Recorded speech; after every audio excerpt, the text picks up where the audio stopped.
What would you do to bring peace to Ukraine and the Middle East? Well, those are two pretty different situations. So let's start with the Middle East. There has to be a two-state solution. I don't see any other way. The Israeli government right now says it's not interested in a two-state solution.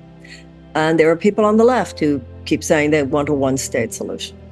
If ever there was a setup for a bloody civil war, it seems to me, one-state solution, who would govern this?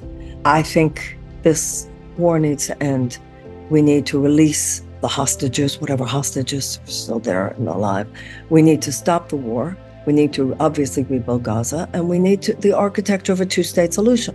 Now, that's not going to be easy, but it's going to take international involvement on a level that did not occur before. We need a new class of leadership. We need a new kind of leadership, both Palestinian and Israeli. The part that I find so sad about all of this is that they are there. I've met them myself. There are people all over this world. You know, the traditional Christians would say, God is lifting people up. I think that something is happening on this planet.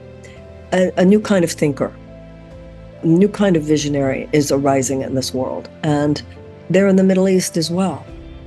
And those are the people that need to have the levers of power. And that's who we should be supporting. As an American president, it would be incredibly important to me that this be about an equal commitment to the justice and security and sovereignty of both peoples, both Israeli and Palestinian. A lot easier said than done, but the United States should be an active participant in bringing that to be. And that has to begin with ending this war.